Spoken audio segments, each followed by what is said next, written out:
if you've ever had a pet, you know how very quickly they become a member of the family. And you treat them as such, right? Birthday parties, Christmas presents, and all the fun that goes along with it. But of course, there are some considerations as we're smack dab here in the middle of the family holiday and all the fun. This is Lily, by the way. Joining me also, Dr. Kelly Gibson from the South Carolina Veterinary Specialist and Emergency Care. And we're just talking about pets and some of the holiday considerations. Yes, I know. Right. Chocolate really is not good for dogs, is it? It's not. It actually can be very toxic. It certainly depends. We worry more about our small guys just because it depends a lot of times on the amount ingested for how toxic it is. Right. But certainly for any of our pets, it's definitely not a safe treat. I mean, how much is toxic? I'm going to say, you know, because what if they get in like a bag of chocolate chip cookies? They get into it. Do I need to run to come see you? Best thing to do is to come see us so that typically we can actually make them bring up some of those things before they have a chance to become too toxic. And you can always give us a call. A lot of times, again, it depends on how big your pet is and how much they've ingested. So usually based on that information, we can sort of try to give you an idea of how toxic that ingestion is and whether it's something we need to be concerned about or whether it's something that may just cause a little bit of a tummy upset and otherwise nothing too serious. You know, one thing I actually didn't know until this morning when I was doing some research with Miss Lily is onions are bad for them. They are, I had actually. no idea. And it, you know, one little onion may not be a big deal, but certainly, again, it depends on how much they ingest. It can actually cause some pretty significant blood disorders and anemia. Really?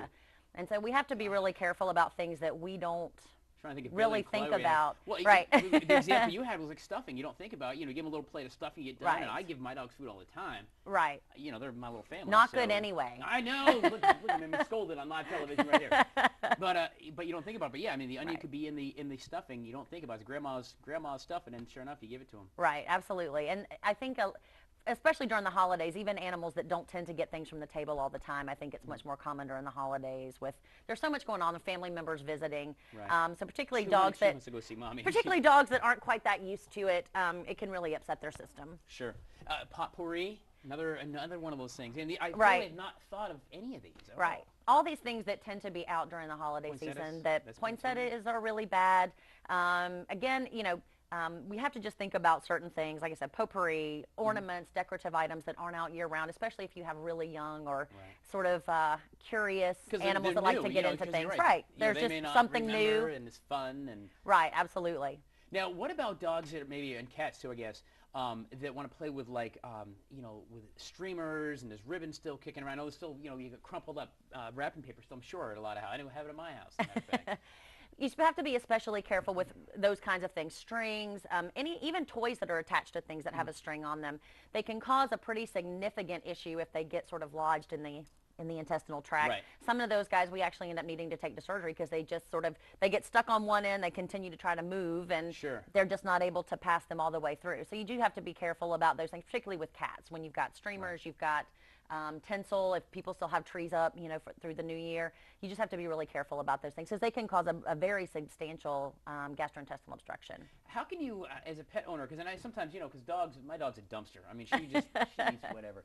And the thing is, you know, and a lot of things pass through dogs. And so when I clean my yard religiously, so I kind of have an idea of what goes in my dog because I know what comes out of my dog. Right, right. But sometimes I'm like, where did you even get that? I mean, how can you, I guess, puppy-proof or dog-proof, I guess, what you got to do. Yeah, I mean, you really have to think about everything sort of, you know, in your house, especially, again, if you have young animals or you've got animals that are coming to visit that maybe, you know, they're not used to what's going on in your home. You just have to be really diligent to keep an eye on everything because we certainly see it all the time where there's no way they could have possibly gotten into anything and the next thing you know, something comes out that you didn't expect.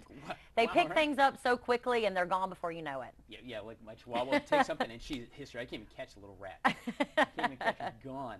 But, you know, New Year's Eve's coming up less than a week away, and a lot of dogs, Bailey and Clay are okay with it. They don't seem to mind, but, you know, obviously big thunderstorms, some dogs get really anxiety-ridden. Right. And certainly New Year's Eve is like a big thunderstorm to them. Right. Especially when there's a lot of people you know, you've got maybe fireworks and things like that going off. If you know that your pet is very noise sensitive, it's always best to sort of put them in an area where it's going to be as calm and quiet as possible. If you're really concerned that your pet is going to be exceptionally anxious during that time, you might want to talk to your veterinarian. There are some things we can give them to sort of kind of take the edge off. Can you, no, I don't know if say this or not. You need to confirm it or not maybe. But like Benadryl, I was told, so I can give your dog a little bit of Benadryl if, you know, if you got a dog like that for that 1 minute. You can. Benadryl, you know, certainly it will sometimes cause sedation. It doesn't cause as much sedation in our pets as it does in humans. So it may work for you, but if not, and I always recommend that people try these things before the night of to find out if it's actually going to work for your pet. Exactly, because if you find out at the last minute that it's not working and you've got a pet that's off the wall, that's not a good thing. Dr. Kelly Gibson. Gratuitous plug time now, of course. It's a couple of seconds left, but the South Carolina veterinary specialist in emergency care has 24 hours a day. Right. And it's not just emergency care. You guys open 24 hours a day to around people's schedules too, right? Right. We just opened up. We were typically there nights, weekends, and holidays, so now we're open 24 hours. So any emergencies, any time of the day, we'll be there. With your dog, Dr. Kelly Gibson. And little Lily. Well, she's misbehaved. I don't know. I'm telling you, this dog is out of control. Out of control. Anyway, Doc, thanks for coming. Happy New Year. Thank you so much. Happy holidays and all that. You too, little Lily. I'm going to go home. Look at her. Little Willie. Lily's waving to me. Says bye. Did you see that? She did it. Guys, stick around. We got more Good Day Columbia on the way. I might keep the dog. We'll see.